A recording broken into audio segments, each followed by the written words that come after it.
Doesn't really need any introduction. She's been to Rotary any number of times. Seems to know most people in the room. She is, of course, the Chamber, through Laura, is our partner in the springtime when we have the golf outing together with the Chamber, and that's a great fun event, although I usually play pretty poorly on that silver mine course. In case you wonder, what goes on at the Chamber, this morning, 9:04, I get, as some of you would have got, Chamber news for October 16th. I mean, please, look at it. Chamber feature events, Halloween block party, I won't give you dates, you can look at it. Caffeine and carburetors, Connecticut Stage Company, In the Heights, downtown parking changes, let's not talk about that. I'm going to talk about that. That's why I won't. Friends of Owen Park, Restoration Owen Park, Connecticut Breast Imaging, Open House, Habitat for Humanity fundraiser, Holiday House Tour. I'm not even halfway, so I'm going to sit down. That's what goes on with the Chamber. My God.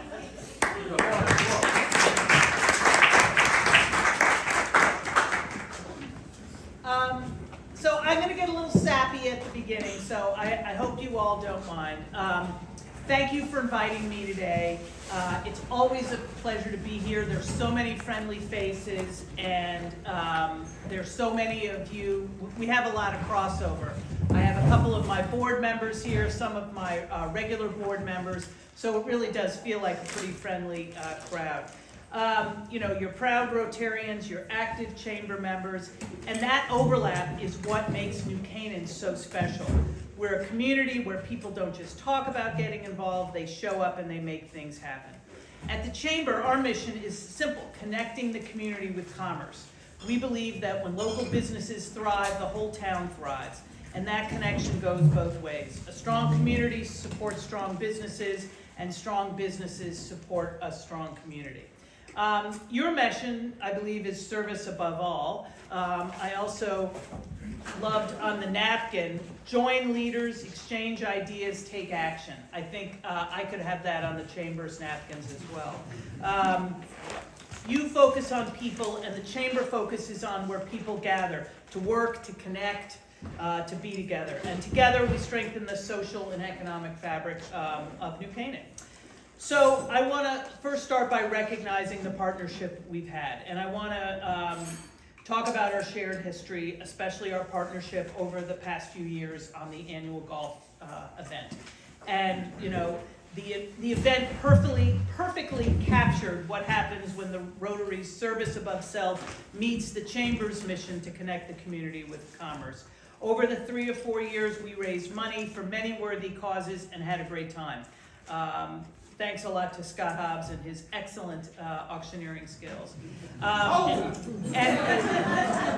And while the event has run its course, I think we can all be proud of the work and the community that we built toward it. And I hope that we can brainstorm new projects that reflect our joint mission moving forward.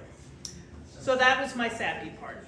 Obviously, we all care deeply about this town, and we believe in giving back. Supporting local businesses isn't just a transaction, it's an investment in our community. You've heard it 100 times, every dollar spent here in New Canaan circulates, supporting local jobs, schools, programs, etc. And beyond economics, our local businesses give New Canaan its character and its charm. We know the feeling when we walk into a restaurant and the maitre d' knows our name, or they know your coffee order, or they remember your kids at the bank. So I think it's something that an online shopping cart, just can't replicate. But our local businesses are definitely facing challenges. It's not easy to do business today. It's the heartbeat of our downtown, but they have competition from online retailers. How many Amazon trucks do we all see in a day? Rising costs that we're all experiencing, and they're feeling that pinch. The tariffs. Many of them are getting invoices from their vendors with just a tariff line right on there. Even if the tariff might not be in effect, the businesses the vendors are just padding in case that they don't know what's going to happen. Shifting consumer habits. we all have kids in their 30s and 40s and teens, and we see how they interact with their shopping differently, and that's only going to get worse. We also have competition from our neighboring towns. Darien and Westport, there's huge developments, and national brands can draw those shoppers away. E-commerce sets high expectations, declining in-store traffic, rising rents and operating costs, thin margins, and financing challenges. It's definitely tough. Retail has changed dramatically. In 2005, only 4% of spending was done online. And in 2025, that's 24%. Now that is non-automotive in there. And we've seen major chains disappear that were all part of our lives growing up. Sears, Circuit City, Lord & Taylor, Bed Bath & Beyond, Party City just closed. REI is shutting down. Or they're closing their thing. Current estimates have that retail closures nationally are projected to reach 15,000 in 2025. So locally, how does that translate? You'll see smaller storefronts are in demand, leaner staff and new online strategies. Businesses have to focus on creating experiences. And they have to compete with their own vendors. If you want to buy a fancy set of towels at the linen shop, you're going to get an email from Matuk or whoever the vendor is. That's going to reach you before you might even get into town. And we know customer behavior. They're going in, they're looking at the seafoam green towel, and then going home and ordering it online because they've gotten an email directly from the vendor. We've all had that experience. You buy something online and you get 10 emails a day. Oh, here's our new product. So it's reaching us where we are. So it's a tough environment, but despite all this, New Canaan's businesses continue to impress me every day. They innovate, they adapt, they collaborate, they do shared promotions among retailers. They create experiential dining opportunities. And some of them are embracing digital tools as well. This is resilience in action, and it deserves our continued support. So let's talk about more of the downtown trends that we've seen. I've said this before, we have 9 nail parlors, 8 liquor stores, and many, many med spas. And these are what I describe as the un-Amazonable experiences. And there are 5 former retail spaces that we all visited that are now restaurants and cafes. And they're all doing well. So Lombardi's, which is opened on Elm Street, that was a gallery, and before that something called Breslow's or something like that. Mango Curry is an Indian restaurant where Mackenzie's used to be. I mean, can you imagine 20 years ago not imagining the town with Mackenzie's? Blackbird next to Soleil, by that same group. That used to be a dress shop for many years. And Sasson Sucré, which is a beautiful French bakery. It's like a food museum. That was a gallery as well. And those are huge investments. So people are continuing to make an investment here in New Canaan. And to convert a dry space into a wet space is an incredible investment and time consuming. And I would say that, so far the reviews have been pretty good on that. Another example is Lily Pulitzer moved into a smaller space. They moved down Elm Street, and now that space is a Pilates studio. I'm going to see the owner tomorrow. Right there on Elm Street. We could never have imagined that. The liquor store that was on Burtis is now a butcher. And as I said, 2 bakeries opened in 1 week. The Sasson Sucré, and then down off East Avenue is Flour Water Salt, which was the first expansion this gentleman opened up in Darien, and it's fabulous. And they're both doing well. So if someone said, 2 bakeries are going to open up in 1 week, you couldn't have imagined they'd both be successful. But people will always change their behavior for a memorable experience or a quality product in a town like ours. So, how does the chamber get involved? How do we help along with the municipality? We amplify the voices of our members and our local businesses.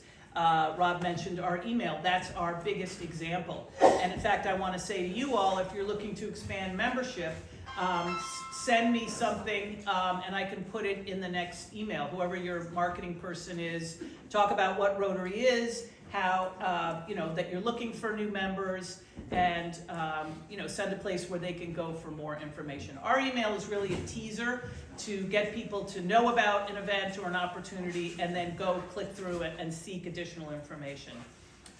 We continue to host events that highlight downtown.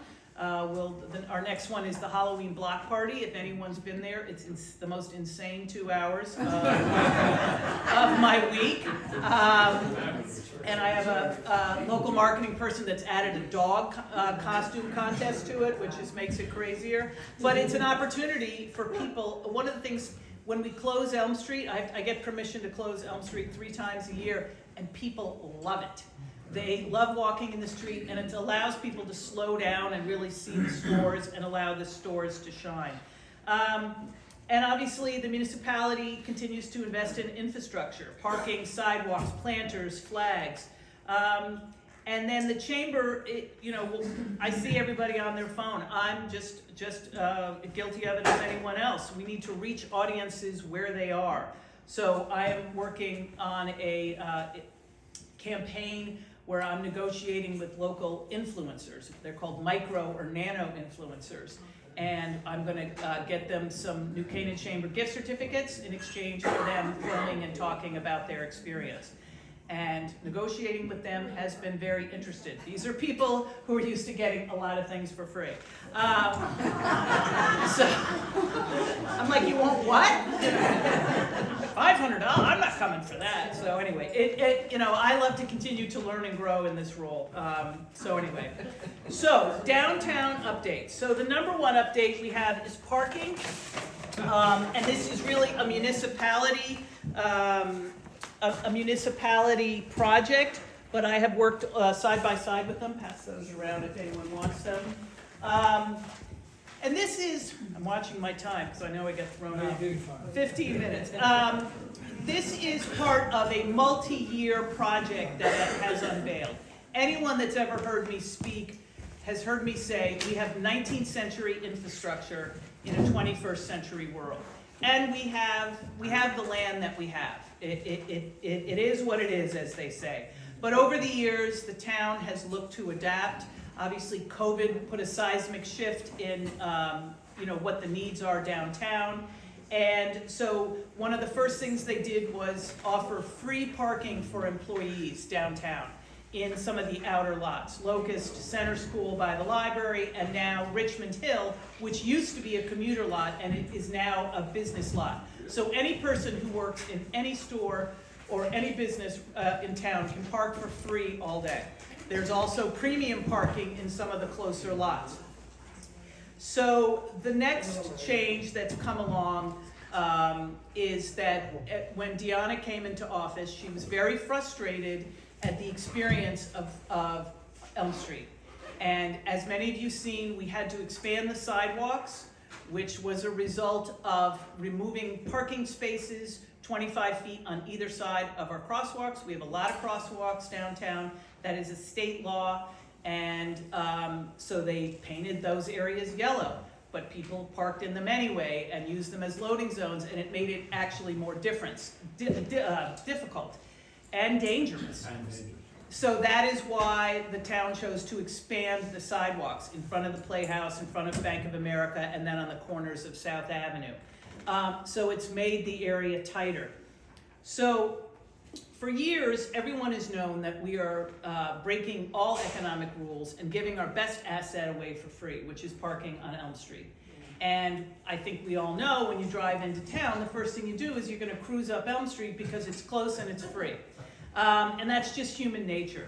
So last week, October 6th, as part of a year-long project, we have now swapped around the parking downtown. And I was set through a lot of meetings at Town Hall. It was really Deanna and Tucker in her office, and the communications guy, Greg Riley, and of course Stacy from parking. And as I sat through these meetings, I said, well, this is why no one's ever done it. It's really difficult. And we have all these quirky little parking things that have happened. But overall, there are 1,600 parking spaces downtown. Now that includes the commuter spaces. And they're going to, so now you pay on Elm Street with an app, or there are 9 kiosks, Elm and South.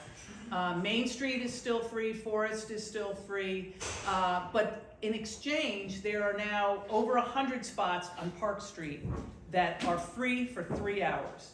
So, and when someone says, oh, well, this is just a money grab from the town, that is absolutely untrue, because they're taking free 2-hour spaces, 77 of them, and swapping them for 111 or something free 3-hour spaces. So it's going to allow people to make a decision when you come into town. What do you really need to do? Are you there with, like, if I come in town with my elderly mother, I'm going to pay to park. But if I'm there by myself, I'm happy to, get a free spot for 3 hours. So it's helping us make those decisions. And it's been enacted for a week, and I just attended a post-op meeting, and so far the feedback has been good. So these brochures, if there's more, if anyone needs more, I've got them, really lays out all the parking opportunities in town. And what's lot, what's metered.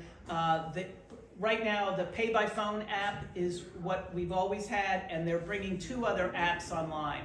So I know a lot of people don't like a lot of different apps on their phone, but it makes it easier. There's a little bit of a fee that, once again, is collected by the app company. But the other change is along Park Street. There are 15-minute spots. We saw how popular the spots were on Morse Court over there in front of Health Fair and Craft Bottle, and we're looking for more of those. And the most manageable area, because they're not adding more parking staff, is going to be along Park Street. And so if you've got a quick errand, you run in and run out and do that. Upcoming upgrades, I don't know if anyone's been behind Town Hall, but they're going to make a ramp that will go from the alley between LPQ and the Playhouse. And one of the primary goals of that will obviously be to help people with accessibility issues and strollers, but also to get more delivery trucks back there. They're moving the dumpster. If you go back there now, they're carving into the little embankment there. The dumpster, which services all those restaurants, is going to be put into the embankment, and then there'll be room for those trucks to deliver, and then they've got a ramp to move their hand carts done. So it's all a work in progress. They upgraded Morse Court to make those spaces a little bigger, and they're going to do the same for the Park Street lot. So that's the parking. When I'm done, if anyone has specific questions, I can go through that. But just know it's a constant. People are constantly looking at it and trying to do the best. There's so many competing interests downtown. There are commuters, there are people that work in offices, there's deliveries, there's retail workers, and people who are visiting the restaurant or going to movies and all that. So it's a lot, and they're trying the best they can. So, but mostly Deanna said she's gotten positive emails, which is unusual. I want to add that you go to the commuter lots after 10:30 a.m. Yes. What was free? You can go to the 10:30 at night, whenever you want.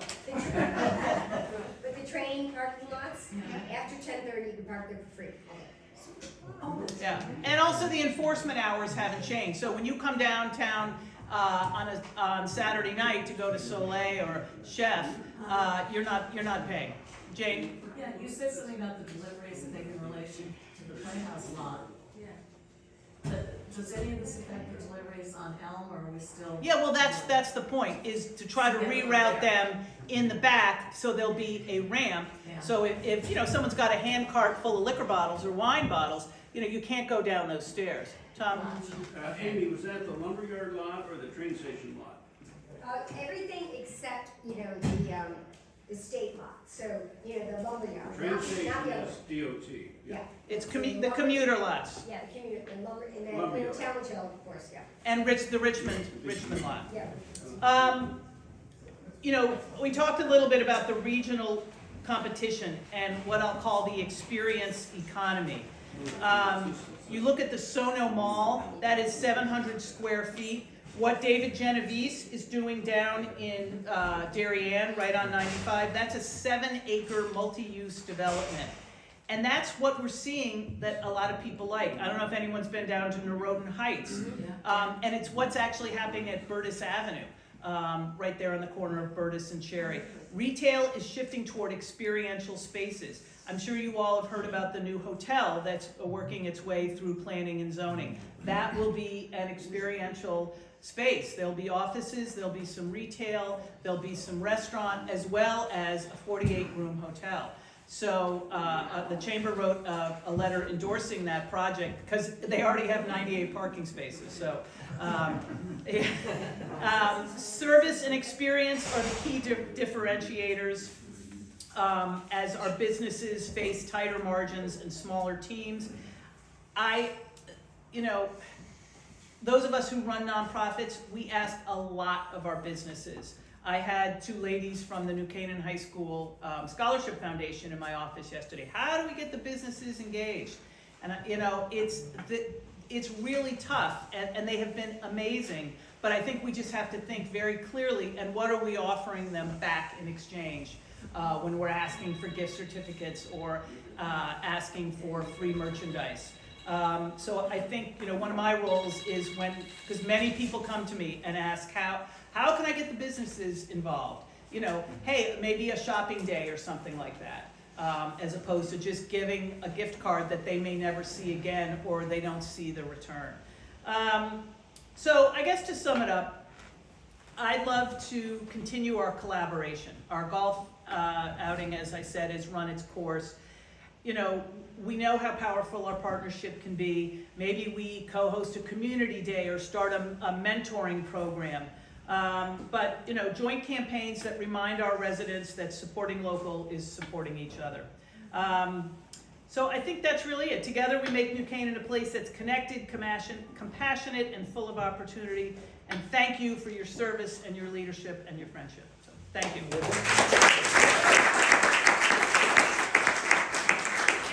Any other questions, or if you've seen something in town that I didn't mention, I'm happy to, yes? Is it possible to have more pedestrian-only days for shopping? Well, that's an interesting question. A lot of people have asked that. We had some young interns that were working at Town Hall through the senior internship program, and they had this whole idea of moving the farmers market to Elm Street. And that sounded like a great idea. But,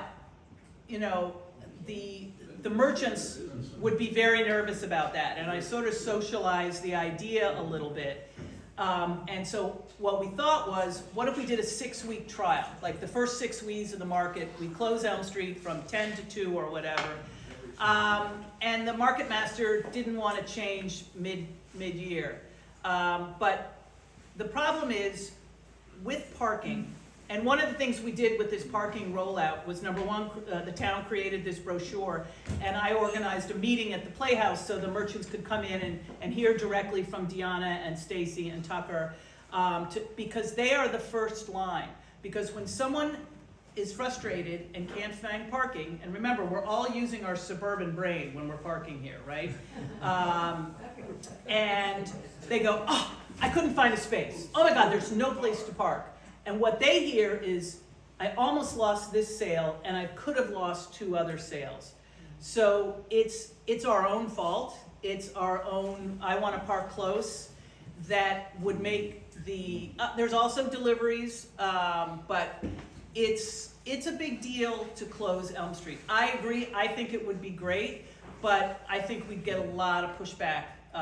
Because people say they like it, but really they want to run in town and do a quick errand, which is why we changed, Deanna really felt to change things up on Elm Street, because now there's more circulation. But I agree, I think it would be amazing to have it closed down more and have people stroll. I really don't think we have a parking problem. I think we have a parking attitude problem. 100%. And, but also, I think that most of the towns in Connecticut would love to have half of our parking program and have so many cars lined up in front of their stores and so on. I think we're very, very fortunate to have such a vibrant downtown. I agree. I think a lot of it is an attitude issue, so. All right, you guys know where to reach me if anyone has any questions, anytime. Thank you, Laura. Thank you.